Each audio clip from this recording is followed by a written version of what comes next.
Chuck, get you all situated? Yep, there you go. Yes. Go ahead and move that microphone around wherever you like, as long as you're comfortable.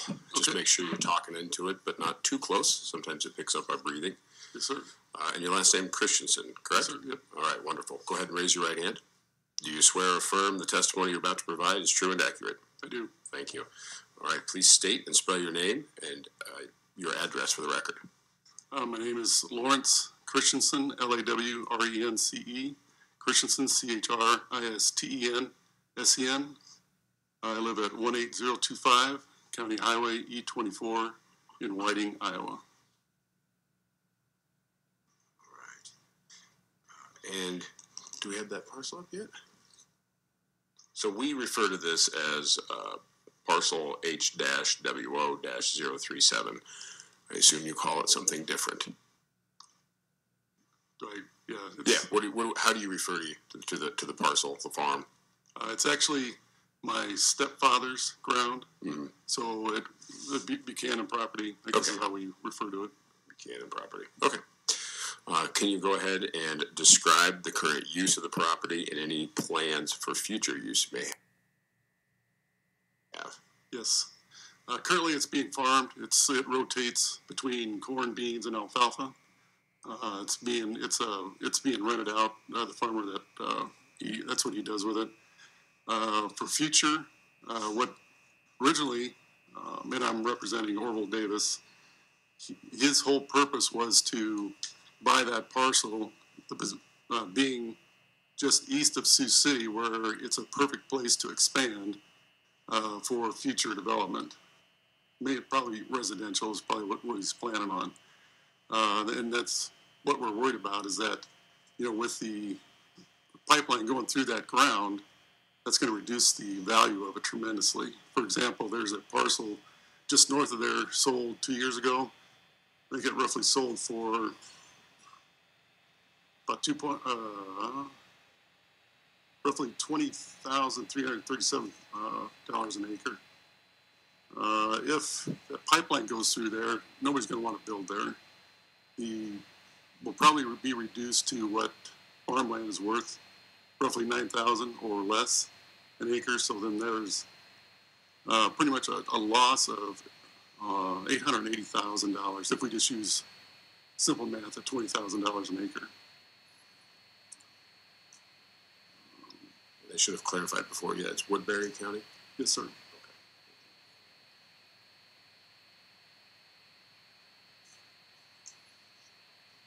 In terms of future development, is there any contracts in place? Has there been any infrastructure placed in, or is this still in the planning phase? Still in the planning phase. There's no infrastructure in place. It was bought years ago because of where it sits now. And Whispering Creek, I don't know if you're aware of that development, has been moving slowly east into that area. And there are a few new houses around the I think to the north and just to the northwest of the parcel right now.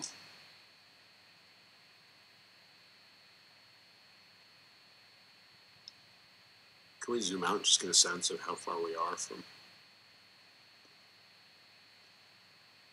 I believe it's roughly about, you have to move it to the right, or sorry, I guess move the whole thing to the left. There, now you can see the Whispering Creek development. So you're about 1.5 miles east of the Whispering Creek development? Probably, I wouldn't say a mile. I was thinking more of a half mile, but I'd have to measure to be sure. Okay. The new houses I was talking about are roughly right here, and then there's a new house going in right about here. So when you're saying here, so just for our record and for our future purposes, you're talking about the intersection that is directly north and west of the parcel? Yes, sir. Okay, there you go. Yeah, my point is that they're already building new houses in the area. Sure.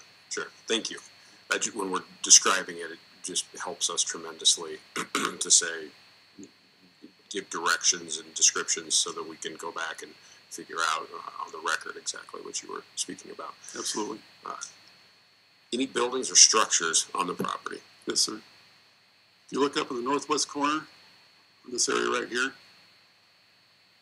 There's a house and a garage that belongs to the property that's occupied right now.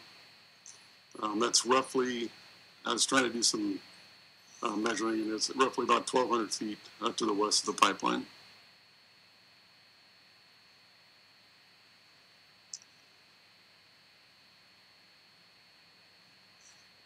Drainage tile or any other buried infrastructure, telephone lines, gas lines, electric lines, anything of that nature? Nothing buried. There's an overhead line. Okay.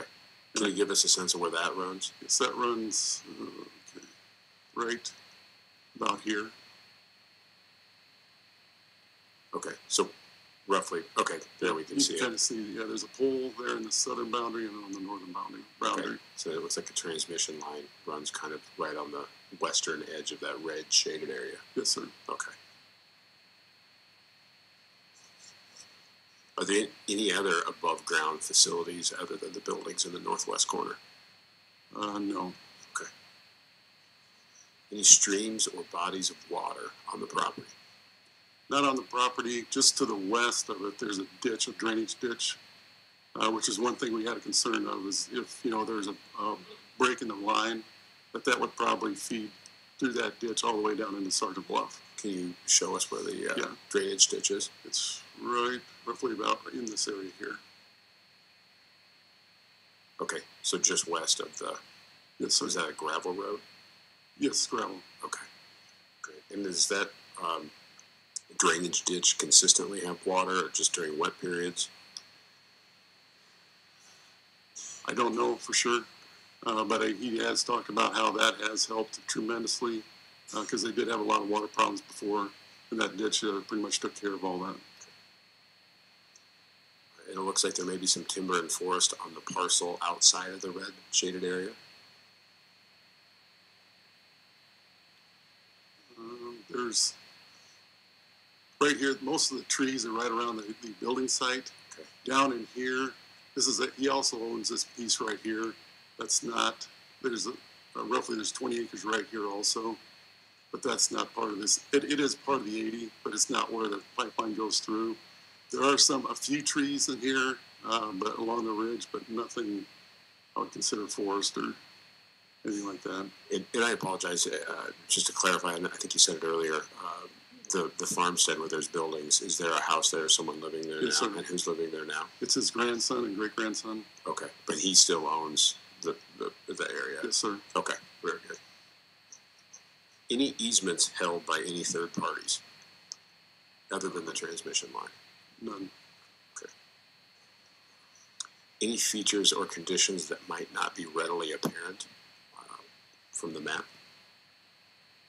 Sometimes it's hard to get a sense of the topography. Other than the terraces, which you can see, nothing that I know of. Okay. So it does appear to be terraced, obviously. Is there a fairly substantial gradient one direction or the other? Or is it fairly... Let me ask it differently. Which way and which direction does the water drain? Yes, I don't know. Okay. I don't know for sure. Okay. I couldn't answer that. Okay. Can you describe any specific concerns you may have and any recommendations you have for the board to address those concerns? Probably one of the biggest concerns I have is that, it's a eminent domain for a private gain. And Orville, he served, he's actually retired military as well as myself. We both, when we took our oaths, we both promised to defend the country from all enemies, foreign and domestic. And we see this as a threat of the rights that we ought to defend, and that's probably the biggest reason we're opposed to it. Now, if you were going to take since it's a private company, if that private company got with the landowners and worked out some kind of deal, that may actually be acceptable. But the way it's going through, we see this as a definite threat to any landowner's rights, that they are not able to choose what goes on with their land. As far as is there a better route?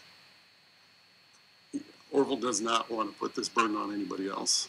If we have to deal with it, we'll deal with it. So as far as a new route, I'm not saying there isn't a better route. I'm just saying we're not going to propose something that would harm or be harmful for any other neighbor. Okay.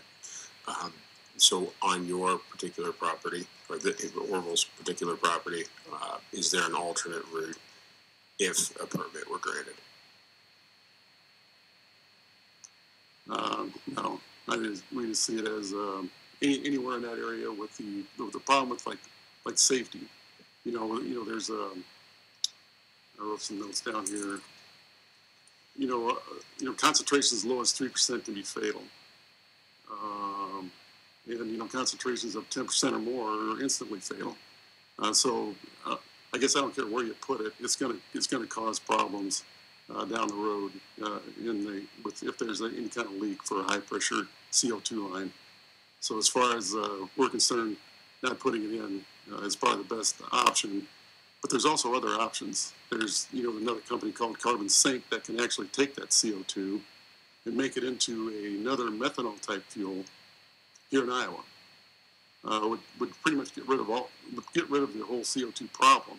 Instead of taking the CO2 and sticking it in a hole, actually using it and increasing their production by as much as 66%. We see that as a much better option than the pipeline, with all the dangers of the pipeline, with all the disruption of the farm ground, and then just essentially wasting it, sticking it in a hole. Okay.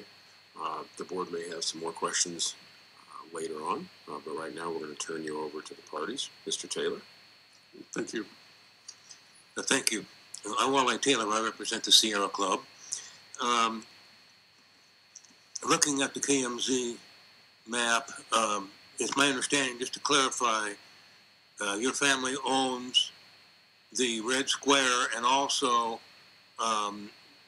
the parcel just to the west of that. Is that correct? Over to the gravel road? Yes, sir. It's the red square, this parcel here to the gravel road, and also 20 acres just to the south with a boundary right there. So southwest of the red parcel? Yes, sir. Okay. So essentially it's kind of an L-shaped piece of ground. Trying to outline it right there and up to that corner. Yeah. And the chair asked you about your future development plans that you mentioned.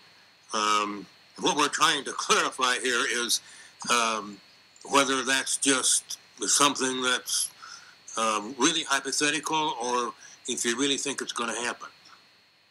Oh, we think it's going to happen. With the way that the city's expanding, growing, like I said, they're already building houses close to the parcel right now. So I think that those are just the first ones to start, and then we're eventually, I'm not saying it could happen next month, next year, it could be 5 years, but we'd like to keep it in the family. Like I said, Orville, he's 92. He knows he probably won't see it, but he wants to make sure the family does. Mm-hmm.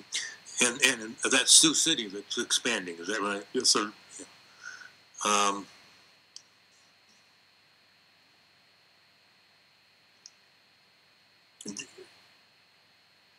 Have you done the discussions with Summit regarding this property, or has somebody else in your family been doing that? Orville, which is my stepfather, Orville Davis, he's the one that's been dealing with it mostly. In the last couple of weeks, he asked me to represent him. He wanted another veteran to be able to sit in for him because he does feel like this is a threat domestically, and that he's at the end of his life, he's afraid that he's going to lose his landowner rights. Okay.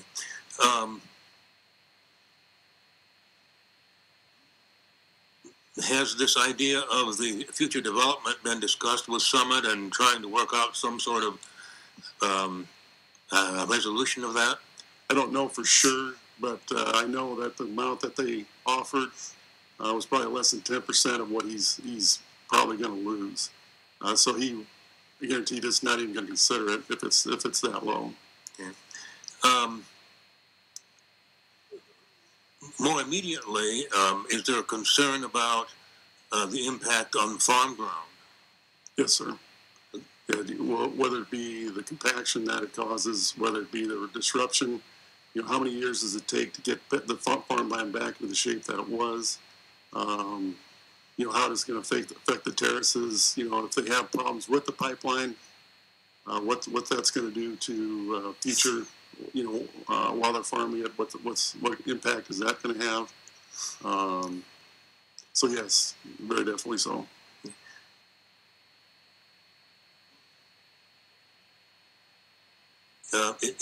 Is this highly erodible land?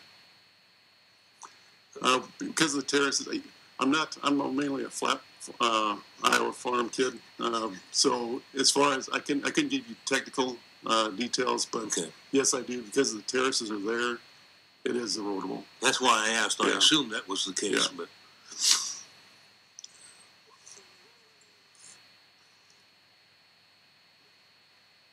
And the occupied structures that are fairly near the parcel, do you know how far away those would be from the pipeline? The crude measuring I did is around 1,200 feet. Okay. Thank you. That's all the questions I have. Mr. Whippel. Thank you, Your Honor. Just a couple questions. Again, following up on the development. How far away did you say Sioux City is from the parcel? I couldn't give you an accurate answer, but I'm assuming about a half mile. About a half mile. Do you know if the city has annexed this parcel yet? Do you know if it intends to? I don't know that. I don't know that for sure. But I assume since the Sioux City is growing, they're going to want to move out there. And if, you probably already know, 2 days ago, the Sioux City City Council just rejected the pipeline.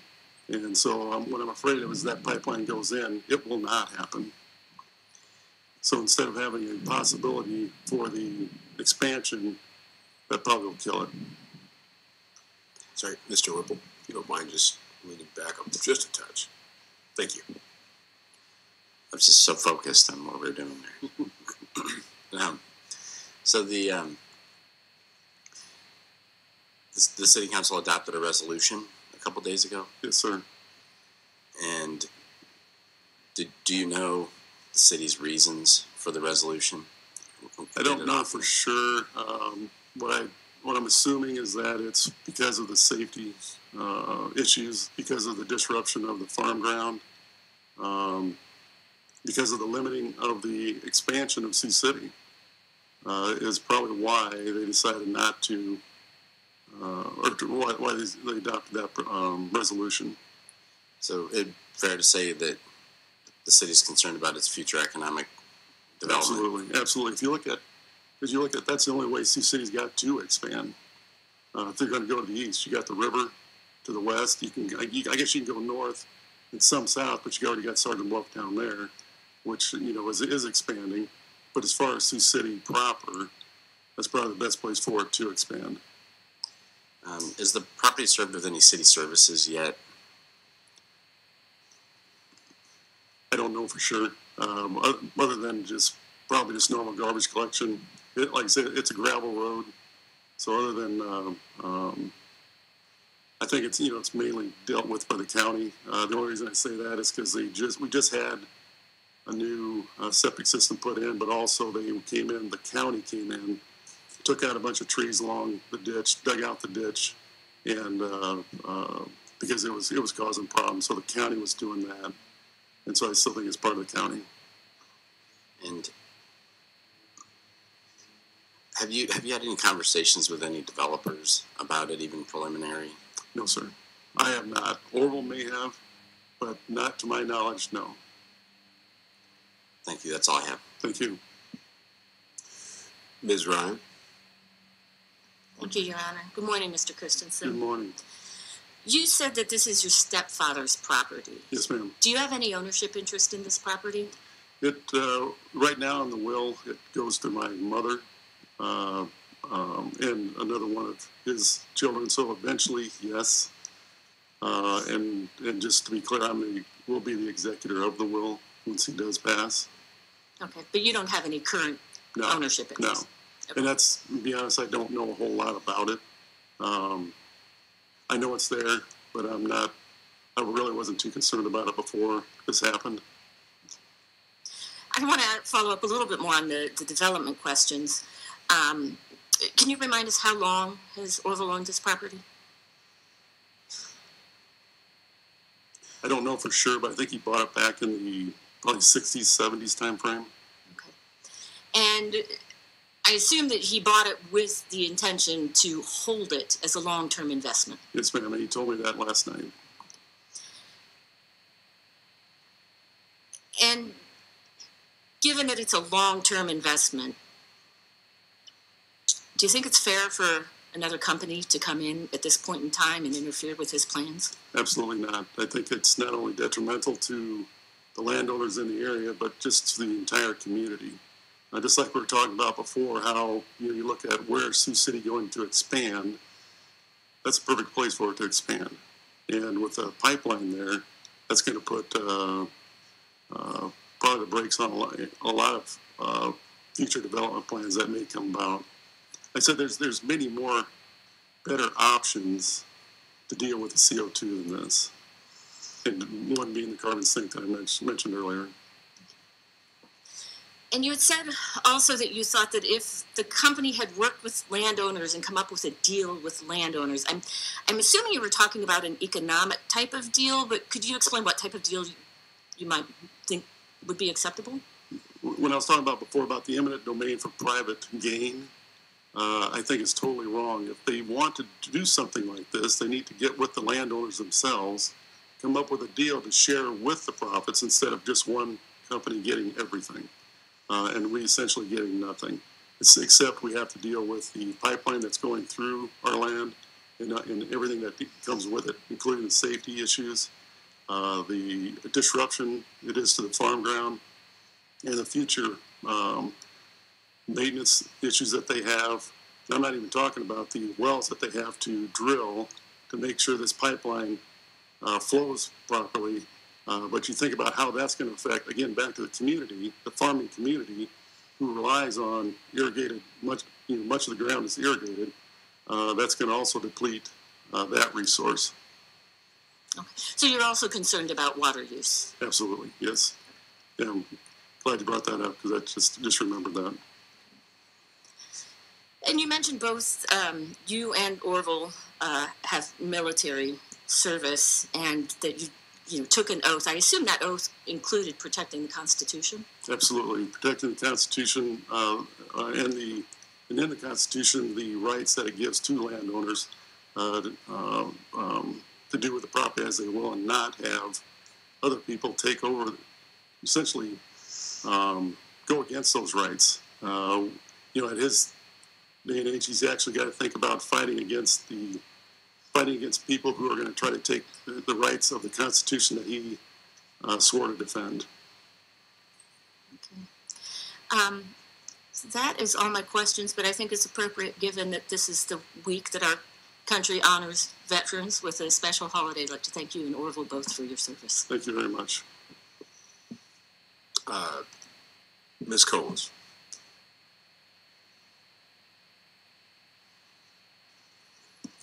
Good morning, Mr. Christiansen. Good morning. I'm Jean Colas, also a landowner affected by eminent domain. I want to thank you for your service. Thank you. My father, my brother, my husband, and myself have all served. Great, so when you talk about the importance and why you fought for the rights of this country and were willing to give your life for that, I honor Thank you. that. And I'm especially endearing to Iowa because I'm actually a retired brigadier general for the Iowa National Guard. So that's why I'm so passionate about things that affect the communities here in Iowa. My brother's a retired lieutenant colonel in the Army. Very good. Too. So many, many years of service. You mentioned your concerns about the safety related to the pipeline. Yes, ma'am. Did Summit provide you any of the risk or hazards in construction of this pipeline? Not to myself. Possibly. Actually, I don't think so, not at all, because I have seen what Orville has, and I have not seen anything in there about that. Are you concerned that they have no experience in building a pipeline? Yes, very concerned. Because if you look at the threat that thing proposes, you have to know exactly what you're doing. And I don't have the evidence in front of me that would prove that to me.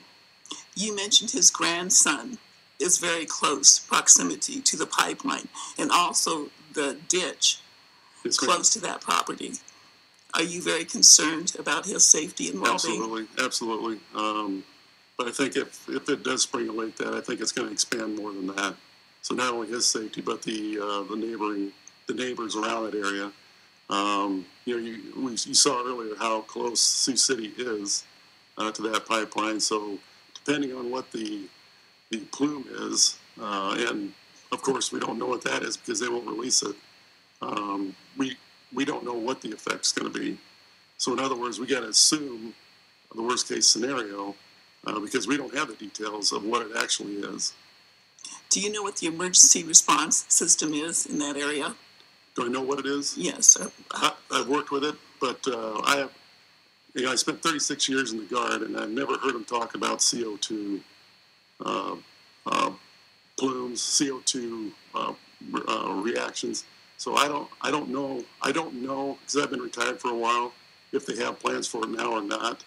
But I don't ever remember talking about it before. Do you think that this area is basically voluntary service? I see what you're saying. I don't know for sure. I don't know if Sioux City, the fire department for Sioux City comes out there, or if it'd be a lot. I don't know the lines of where that is, so I couldn't answer that. With your knowledge that you gained related to how fast the plume affects the general area, do you think there's any hope of recovery within the kill zone, so to speak? No, absolutely not. They talk. I was talking earlier about how 3% could be fatal, 10% even worse. The way I understand this CO2 is like 90% pure. So this is going to be a huge, devastating catastrophe if it does happen.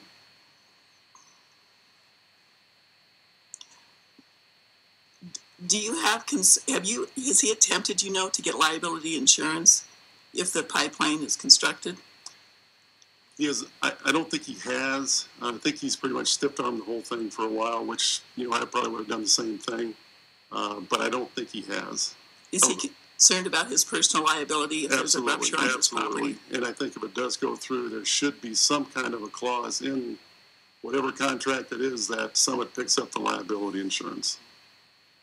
Are you aware that they've not done anything like that, but sort of promise as an LLC that they might? But no, I did not know that, but I think that would be a... State the objection. Ms. Cole has misstates the record. Summit has made very clear that it has an indemnity provision that it will apply to all properties as part of this to indemnify for liabilities that are related to the pipeline. Ms. Cole? Is it related to like $200,000 or something like that? The evidence in the record does not limit the cost. Ms. Colas may be referring to the Iowa law provision that at the time of application, the petitioner has to show either $250,000 of attachable assets or a $250,000 surety bond, which we have provided. But our agreement on indemnity language, which is in many of the voluntary easements, but also was offered to the board as a condition applicable to all parcels, doesn't have a limit on it. Okay. Ms. Ryan, do you want to weigh in on Mr. Dublinski's objection? Yes, I do, Your Honor. I'm not sure that the record is as clear as Mr. Dublinski presents it. There has been factual discussion about the extent of coverage of Summit's indemnity clause, and landowners have concerns about that. I think it is appropriate to continue asking about insurance concerns, perhaps with merely a rephrasing of the question. Ms. Coles, do you have a further comment, or would you like to rephrase your question? You can rephrase the question. I think the point has basically been made that you have concern about what someone will actually pay if there is a rupture or an event on your property. Yes, ma'am. No further questions. Thank you. Ms. Kaufman? I I'm Julie Kaufman, a landowner, and thank you also. I'd like to add to those women your thanks for your service. My father was in the Air Force for 26 years and fought in World War II, Korea, and Vietnam. And I'd like to talk a little bit about property rights because he was very, he believed in that, and I assume you do too, in our property rights, in our Constitution.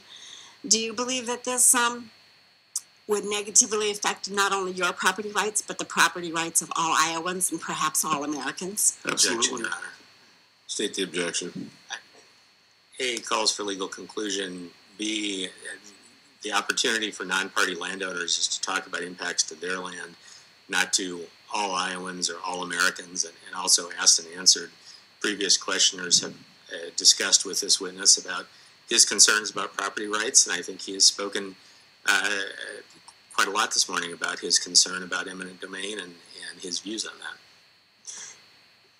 Ms. Kaufman, do you have a... Well, I don't believe I've said anything that not every landowner has also said, but I don't think it's wrong to explore it a little bit more about our property rights. And okay, I'll rephrase it. I'll say, do you think that... Hold on. Ms. Ryan has something to add. Thank you, Your Honor. When the board sent out a list of questions to potential landowner witnesses, question number 5 was, do you have any other concerns? I think it's perfectly logical and reasonable for U.S. citizens to be concerned about the Constitution, particularly military veterans who swore an oath to protect the Constitution. And I think that the witness should be allowed to discuss that. Okay, thank you. Mr. Dubotsky, go ahead. Well, any other concerns certainly is bounded by the scope of this proceeding. And again, it's absolutely legitimate for a landowner to want to talk about property rights concerns with respect to their property, but this board doesn't have jurisdiction over constitutional questions for the rest of the country, and it's just simply beyond the scope of what's in front of the board. Okay, thank you. Ms. Kaufman, if you can try to confine your question to the property, but feel free to restate your question. Is it your understanding that if this board permits eminent domain, that it could affect not only could open the door for many other companies to ask for eminent domain for private gain? Yes, ma'am. I think this is a slippery slope. I think it's a precedent that we do not want to make or want to see happen. Once you open the door, it opens the door for many other companies who may want to do similar things to your land that you don't want to happen. So, yes. Are you aware that the amount of land that they want to take in Iowa is something like 700 miles, is my understanding, and over 8,000 acres of Iowa productive farmland that they want to condemn? Yes, ma'am, and that's what one of my concerns was too, is what happens to that land after. How many years does it take to recover from, putting in a pipeline like that, and then the maintenance that it's going to have for years on end, how that's going to affect the crops in the future. And I just referred those numbers just to Iowa land, and this pipeline, as I understand, will run through more than just Iowa. So we are talking about thousands and thousands of acres of land, which I think it's appropriate to say it does affect all Americans if it runs through our country, not just through Iowa. Do you agree with that? Yes, ma'am. Like I said before, I think it's a slippery slope, a precedent we do not want to set. The Constitution is the Constitution. We shouldn't be playing with it. And do you agree that this project is for private gain, not for... Can you give me an example? Let me restate that. Can you give me an example of how you think that this could have... It's eminent domain, is, in my understanding, and I'm not a lawyer, but it's my understanding that it has to be for a public use or a public convenience. How is this going to convenience your father-in-law or any other landowner that you can think of, or provide any benefit to them? Can you think of ways? I see no benefit whatsoever. All I see is detriment, especially, you think about, like I said before, with the other company, the other option, going with carbon sink, we could actually increase our production of fuel. They're talking about possibly as much as 66%. Why would we not want to do that? Instead, we're taking it, we're wasting the CO2, we're sticking it in the hole. So CO2, as you understand, it can be recycled and can be used in different ways, and this isn't the solution that Carbon Summit Solutions plans for our country, for Iowans. Let me give you another example. One of the options that I've heard, that one of the possibilities of doing this is from the military side. If you look at I think most of the casualties during Afghanistan was convoying fuel, because they had to always get fuel into, say, like Bagram or Kandahar. I flew into Bagram quite often. We flew in there to actually fly wounded out, and they would tell us to come with as much fuel as possible, because we don't want to convoy any more fuel in, because we're having too many casualties trying to bring fuel in. So we'd land there heavy as we could, and then take the minimum amount of fuel and fly it out. The option that I was talking about is there's actually looking at studying how to take CO2 and then hydrogen, combining it and making it into a jet fuel. Wouldn't that be wonderful? Or you didn't have to worry about convoys going through, bad parts or enemy lines to get fuel to where you need it. It would also help with the supply chains. That's always the long tail of any kind of military operation. So I actually see many pluses to another option, such as carbon sink, instead of, like I said before, taking the CO2 and wasting it and sticking it in a hole. I am in agreement with you, but I don't know. I think that my question was, that it's not really a benefit. There's no benefit whatsoever. It's only a detriment not only to my stepfather Orville, but also to the community around, because of these safety issues.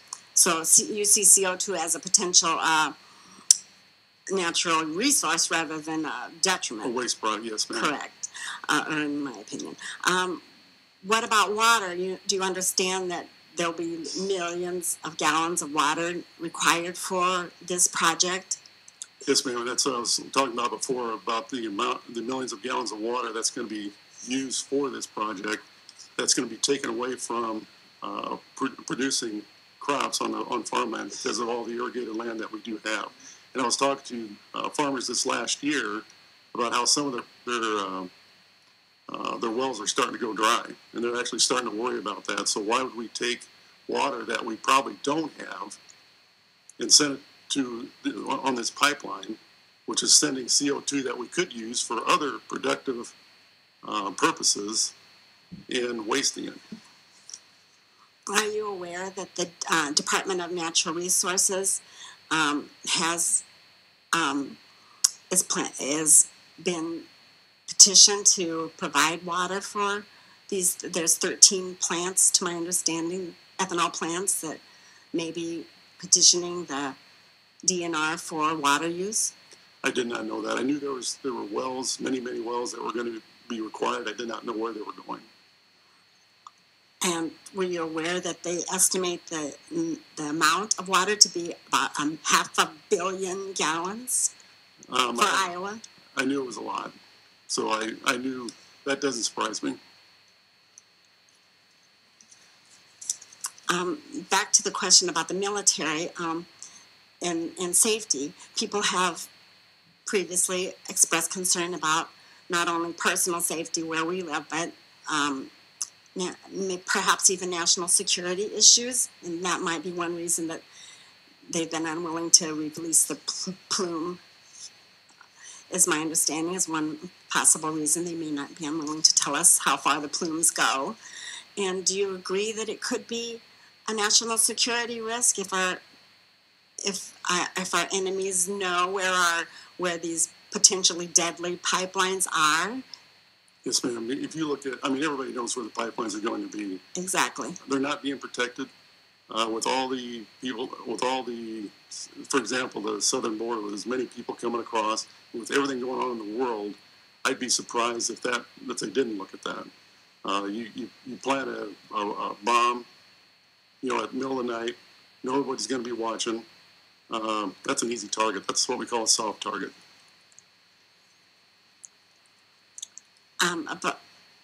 about the property rights again. Are you aware that communism, the whole goal of communism is to take away private property rights? Yes, ma'am. I did hear that, and I did hear that possibly the Chinese Communist Party is behind this. If you study anything with Chinese history, Chinese strategy, that's textbook China. What they're trying to do is divide us. In other words, we're here. We're here and we're fighting about it. This is textbook China. One of their sayings is sit on the mountain and watch the two tigers fight. What they try to do is pit one against the other. And so we're here today. And so you believe that the small landowners, even though we're just small pies in the, just cogs in the wheel or whatever, we do have a responsibility as American citizens to speak up for our rights and to fight against even bigger government agencies that want this. Even, I mean, we have policy that says they want these pipelines, but many Americans don't want it. And so, is that your position? Absolutely, ma'am. That's why we're here. Nobody knows me, who I am, or anything that I do. So I, essentially nobody. But that's why we're here, because we need to have our voices heard. I agree. That's why I'm here too, and all the other landowners are here. And we hope our voices are being heard. Yes, ma'am. I don't have any other questions. Thank you. Thank you. Ms. Hike, and then I think, Mr. Jorde, did you have your, I wasn't sure which. Okay, I think Ms. Hike is first. Okay, go ahead. Hello, Mr. Christiansen. I'm Chris Hike. I'm a landowner as well. Just a couple questions. Do you know if Mr. Davis had attended like informational meetings? Has he been approached by Summit with, to discuss easements, that whole process? He has, but has rejected all of it. He hasn't been to, I don't think he's been to any meetings, but they have been out to the farm. Okay. Do you feel this whole process and project has been a burden to Mr. Davis? It's wearing on him. That's probably one of the reasons he's not here, is because, I mean, he's 92. And he has, with this, is he worried about for himself? Not really. What he's worried about is the family. And that's why he talked to me last night, and that's why he wanted me to go. And his exact words were to defend the family. So that's his concern. So that does weigh heavily on him. Thank you, and God bless you, and thank you for your service. Thank you. Mr. Jorde? Yes, thank you. Can we zoom out on the KMZ again, please, to show the development and actually even just a little further? So, sir, this parcel, I just want to kind of orientate ourselves here. Are you then immediately east of this parcel is immediately east of Sioux City, is that right? Yes, sir. Okay. And can we just zoom out even a lot more, because I'm just kind of curious where, let's see, the Missouri River there. Okay. All right. And so pretty clearly we've got the Missouri River, and then you've got the Woodbury County, Plymouth County line on the north, and this is the logical way of development of all of Sioux City. Would you agree? Yes, sir. And with the Sioux City Council voting 4-0 opposing these projects for its community, would you agree that the perception among potential buyers and residents and folks in Sioux City is that these are dangerous and not things they want near them? Absolutely, yes, sir. With the threat that the CO2 pipeline proposes, I wouldn't want to go there. I mean, I can't imagine anybody else who would want to have a long-term project, whether it be a business, house, etc., want to build around that. And would you agree that perceptions are very large drivers of how people value land and how they make choices of where they locate homes and businesses? For a lot of people, perception is reality. So if they perceive that that's a problem, unless they're proven otherwise, which I don't think you could, that's what they're going to think. And then, therefore, would you agree that the fact that there is so much public education on this, the perception is negative, and your proximity to Sioux City, that any location of this hazardous pipeline near your property would dramatically affect its value. Yes, sir. And that is not in the public convenience or necessity to hurt the value of your ground for the private profits of Summit, is it? No, sir. And like we talked about before, there actually is an easement for the power line going through the same ground, and this will go right next to the power line. We're totally fine with that because that is a convenience. That is a resource for the entire community. So we have no problem with that. And if in the future the highest and best use of this ground was to develop a residential community, I suppose they would need power to power those homes from that power line? Yes, sir. And do you know if they would need carbon dioxide from the pipeline going into their homes? No, sir. You commented a little bit about, sticking the CO2 in a hole in somewhere in North Dakota as a waste. What if Summit were to say, you make so many good points. What we're going to do now is we're going to let industrial users hook on, pull off the CO2, and for instance, a proposal that they're proposing in South Dakota, use it to make jet fuel. Would that change, eliminate all of your concerns of all the things you've shared with us today, or would you still share those concerns?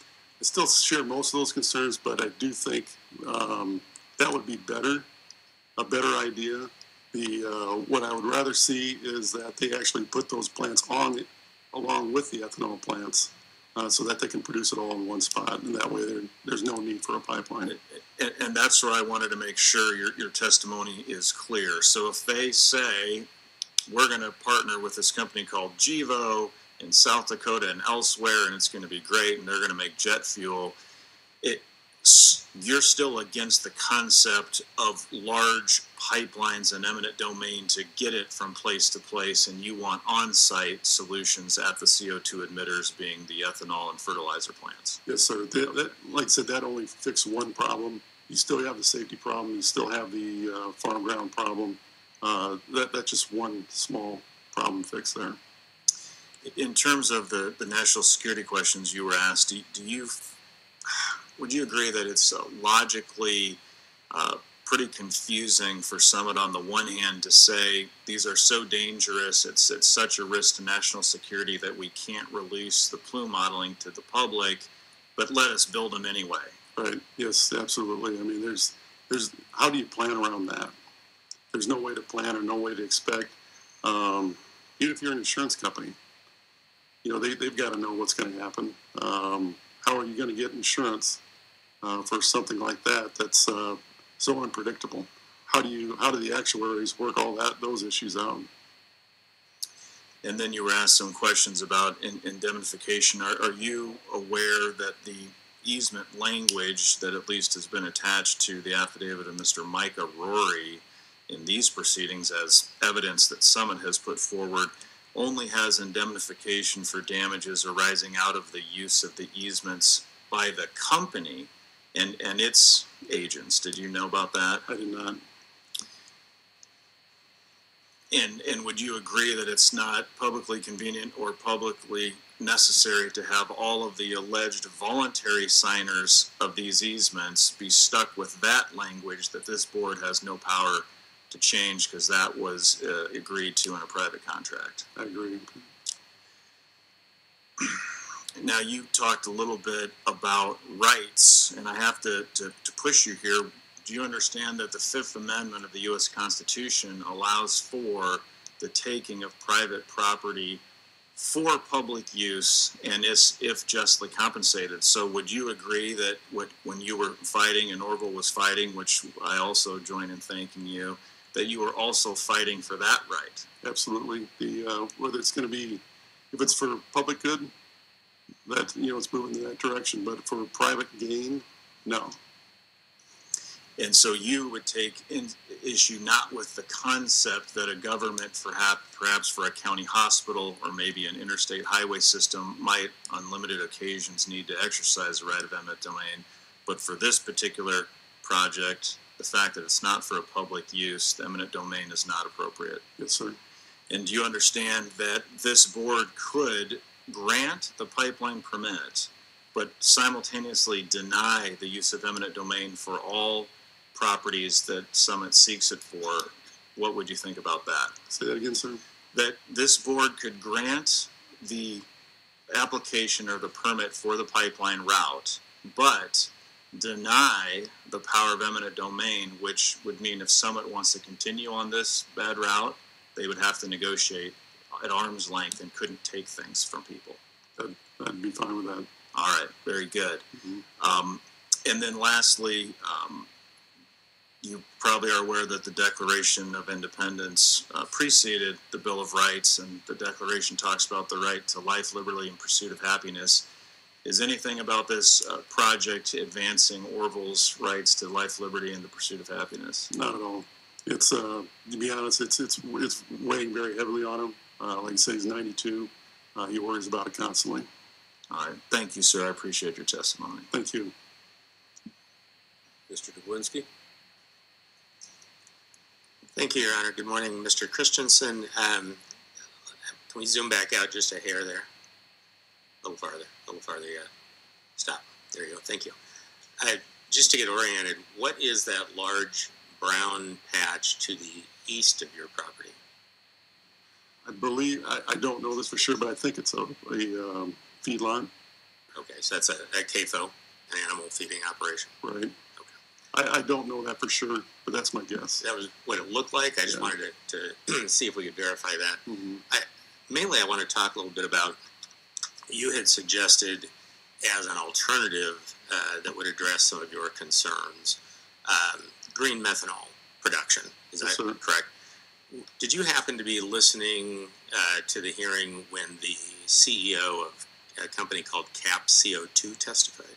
I did not. Okay.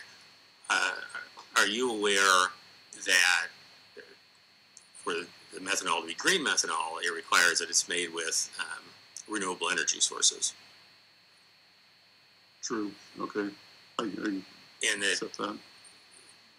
Are you aware, let me just put it this way, would you be surprised that there was testimony in this case that given the size of the output, that each ethanol plant would require about 1,000 megawatts of wind energy to run the green methanol production?